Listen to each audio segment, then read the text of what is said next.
Bien, aujourd'hui nous allons plonger dans l'univers magique des expressions dans After Effects.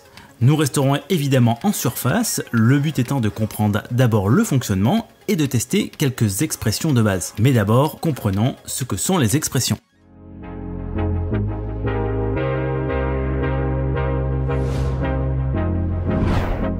Les expressions sont des lignes de code écrites en JavaScript qui permettent de contrôler les propriétés d'animation. En gros, cela permet de donner vie à vos créations en automatisant des mouvements complexes et en apportant des interactions dynamiques. Commençons avec la base du projet, ce qui va nous servir vraiment de socle pour tous les exercices que l'on va faire à travers cette vidéo. Alors pour commencer, on va faire une nouvelle composition qu'on va appeler base. On mettra en 25 images par seconde et on mettra une durée de 6 secondes. On va créer le fond avec un rectangle que l'on mettra en couleur gris moyen à peu près. Donc on sera certainement sur un triple 59 par exemple. Ce calque là, une fois qu'on a fait le fond, on va le renommer en appuyant sur la touche entrée et on va taper fond. Je vais changer la couleur et on va pouvoir commencer à travailler sur les cercles. Donc on va créer 2 cercles mais dans un seul et même calque. Je vais cliquer longtemps sur ellipse, je vais me mettre à peu près au centre et je vais maintenir la touche maj pour avoir un cercle à peu près de cette taille là de façon homothétique. On va changer la couleur et on va centrer son point d'ancrage. Donc j'appuie sur CTRL ou commande sur Mac et je vais double-cliquer sur outil déplacement arrière. Je vais reprendre la flèche de sélection et on va aller sur la palette alignée qui se trouve ici ou dans fenêtre alignée et on va centrer sur la composition. On va renommer ce calque cercle avec un S parce qu'il va y en avoir 2.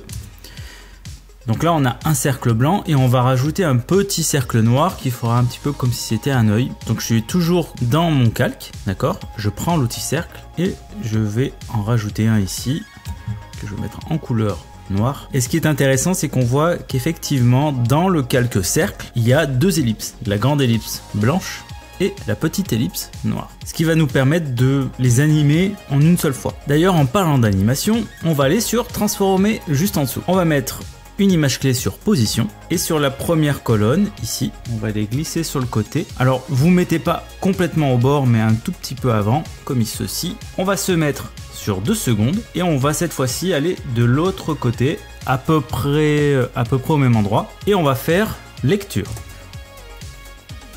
ce qui va faire que notre cercle va se déplacer d'un point A à un point B et puis une fois que l'image clé est passée, après il arrête de bouger. Donc là on a notre animation de base, on s'en servira plus tard pour le reste des exercices. On peut replier ce calque et on va rajouter un calque texte, alors qui est plus un calque pour expliquer un petit peu mieux ce qu'on est en train de faire comme type d'exercice. Donc on va prendre l'outil texte, je clique ici, que je vais appeler base, donc je vais sélectionner mon texte, m'assurer ici qu'il est bien tout en majuscule, je vais mettre à la taille que je veux, en l'occurrence je vais le mettre à 123. Dans paragraphe, il faut bien mettre votre texte en centré, et après dans aligner, on va l'aligner sur la composition, mais en gardant la ligne de bas. Très bien, donc là on vient de faire notre première base, qui va nous servir pour le reste des exercices. Et en fait, nous, ce qu'on voudrait, c'est faire en sorte que After Effects puisse automatiser certains mouvements. J'aimerais, par exemple, que mon cercle puisse se répéter à l'infini jusqu'à la fin de la vidéo. Si elle fait 30 secondes, j'aimerais que toutes les 2 secondes, mon cercle s'anime. Ou alors, j'aimerais avoir d'autres variantes que l'on verra justement après. Donc, une fois qu'on a fait ça, on va pouvoir passer à l'étape suivante. Expression 1, le loop-out cycle. Maintenant qu'on a cette base, on va pouvoir travailler sur un projet en multi-composition. Donc on va dupliquer cette composition base pour en faire une autre. On va prendre donc ici, là dans la palette projet, on va dupliquer en faisant CTRL D ou commande D, ce qui va nous créer une nouvelle pellicule, donc une nouvelle composition qui s'appelle base 2, qu'on va renommer et on va l'appeler cycle, qui va être le nom de la prochaine expression. Double-cliquer dessus et ça va nous ouvrir un nouvel onglet en bas. Donc là on a toujours notre animation de base et là ça va être la nouvelle sur laquelle on va travailler. On va changer le fond, donc on va cliquer sur le calque fond, la couleur, et ici on va commencer à changer les couleurs. On va se retrouver sur un orange. Au niveau du texte, on va le changer et on va l'appeler cycle. Si on en fait une lecture, dans le cycle, j'aimerais que justement il puisse se répéter toutes les 2 secondes jusqu'à la fin de la vidéo. Alors on va aller sur cercle, je vais appuyer sur la touche U qui va me faire en sorte que je puisse voir uniquement les images clés qui sont présentes dans mon calque, notamment le calque cercle. On va aller sur, justement, on va cliquer sur ligne position et on va activer en fait les expressions sur cette ligne. Alors sur Mac, il me semble que c'est option, mais si on fait option ou alt et qu'on clique dessus, on voit que les numéros deviennent rouges et sur la droite, il y a un texte qui apparaît. Donc là, on va pouvoir faire du code JavaScript qui est dédié justement à After Effects. Et là, actuellement, on a transform.position. Ce texte-là, on va le supprimer car on va vouloir le personnaliser et faire un nouveau type d'animation. Celui qui nous intéresse, c'est celui qui va être un cycle. Et pour faire un cycle, il faut créer ce qu'on appelle un loop. Si je commence à taper la lettre L, on va avoir plein d'expressions qui apparaissent. Alors ça en fait beaucoup, donc on va continuer à taper. On va faire loop. Si on fait loop, on a d'autres expressions disponibles. Celui qui va nous intéresser, c'est le loop out. À l'intérieur des parenthèses, c'est là où on va devoir mettre certaines valeurs. On va devoir mettre un type d'animation que l'on va mettre à l'intérieur. Je vais ajouter une guillemets et là on va nous proposer 4 types d'animation. Cycle, continu, offset, ping-pong. Pour aujourd'hui, on va se focaliser sur cycle. Donc on va double-cliquer dessus et il y a le cycle qui apparaît. Attention parce que le loop out a besoin de 2 images clés. Une image clé ici et une image clé à la fin. Je clique à côté et on va faire lecture. Et on va s'apercevoir que l'animation se répète automatiquement. Et on peut passer à la prochaine expression. Expression 2, le loop out continue. Dans cette nouvelle expression, vous allez voir, elle est assez proche de cycle, mais il y a une variante, les différencie pas mal. On va voir ça justement. Donc on va refaire comme tout à l'heure. Je vais cliquer sur cycle et je vais faire CTRL ou commande D pour dupliquer cette composition que je vais renommer en continu. Je vais double-cliquer dessus et là encore un nouvel onglet apparaît. Donc si je vais encore sur les autres onglets, on s'aperçoit que à la base, on a la première animation, cycle, c'est celle qu'on vient de faire. Et la prochaine qui est ici. Donc on va changer aussi encore le fond, comme ça on ne mélange pas. On va donc bien sur le calque fond, on va chercher la couleur en haut. Cette fois-ci, je vais prendre un vert comme ceci. On va changer le texte que l'on va appeler cette fois-ci continu. Et cette fois-ci, pour la partie loop out, vous voyez dans le cercle, donc normalement si vous avez dupliqué on a toujours ça, mais sinon vous pouvez réouvrir vos images clés. Et là à la place du loop out cycle, on va mettre loop out continue. Je vais juste supprimer ce qui est après le C. Ça va me proposer continue. Je double-clique dessus et je me mets à côté. Je fais lecture.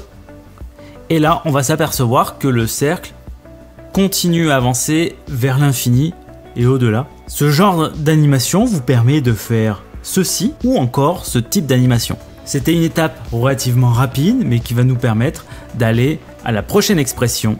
Expression 3, le loop out ping-pong. Passons maintenant à l'autre expression qui est certainement l'une des plus importantes de ce que l'on va voir dans cette vidéo, le loop out ping-pong. Alors on va reproduire le même schéma qu'avant. Je vais dupliquer ma composition continue, commande D ou CTRL D. J'ai continu 2 que je vais appeler ping-pong. Et attention, il n'y faut pas de tirer ni espacer entre ping-pong, donc c'est en un seul mot. Ça va avoir son importance notamment pour la partie expression. On va changer le fond, bien sur le calque fond. Je vais chercher la couleur et cette fois-ci, on va mettre une couleur rose-violet. Ok. On va changer le texte que l'on va appeler ping-pong sans espace. Et pareil, dans loop out, dans l'expression loop out, on va supprimer cette fois-ci continue à l'intérieur et on va mettre la lettre P pour faire apparaître ping-pong. On se met à 0. On met lecture et on va voir que justement l'animation va faire le chemin inverse comme un effet de ping-pong. Alors c'est très utilisé notamment pour l'animation si vous faites marcher un personnage. Donc avec le ping-pong vous pouvez faire ce genre d'animation. Et passons à la dernière expression de cette vidéo. Expression 4, le wiggle. Passons à la dernière expression, le wiggle, qui veut dire secouer. On refait le même schéma qu'avant. Je prends ping-pong, on le duplique, commande D, CTRL D pour les PC. On renomme et cette fois-ci on va l'appeler wiggle.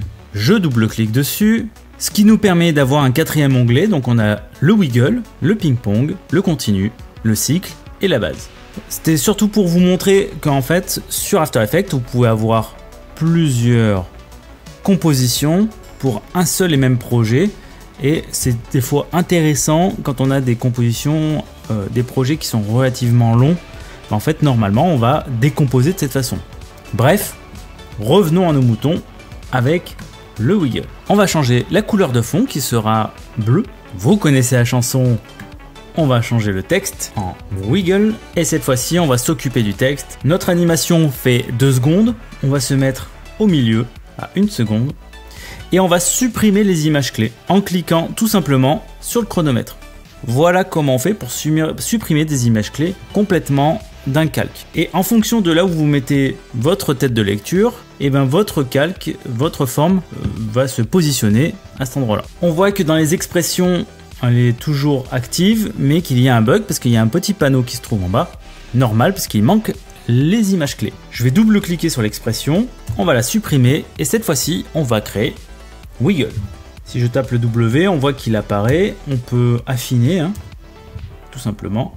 Je prends le wiggle qui est simple, comme ça. Je double-clique dessus. Et là, on va devoir mettre 2 paramètres. Le paramètre de fréquence, virgule, le paramètre d'amplitude. Si je mets par exemple 5,50, je vais avoir un mouvement relativement lent, mais qui va énormément se déplacer. Je clique à côté, j'appuie sur lecture et on voit en fait qu'il y a un gros déplacement.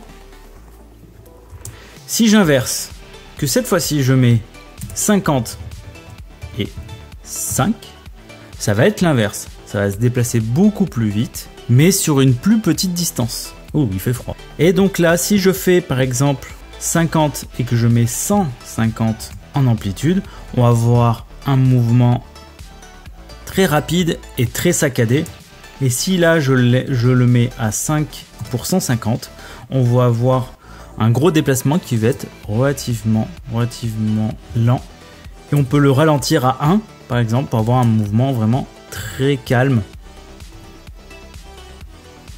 Et on finira cet exercice là-dessus. Donc le wiggle vous permet de faire ce genre d'animation. Voilà, c'était 4 animation de base que je voulais vous montrer. Il en existe beaucoup d'autres. Merci d'avoir regardé cette vidéo. Si vous avez des questions, des remarques ou des suggestions, n'hésitez pas à aller dans la zone des commentaires. N'oubliez pas de vous abonner, liker, partager. Vous connaissez la chanson. En tout cas, un grand merci à tous ceux qui soutiennent la chaîne et à la prochaine pour une nouvelle vidéo. Ciao!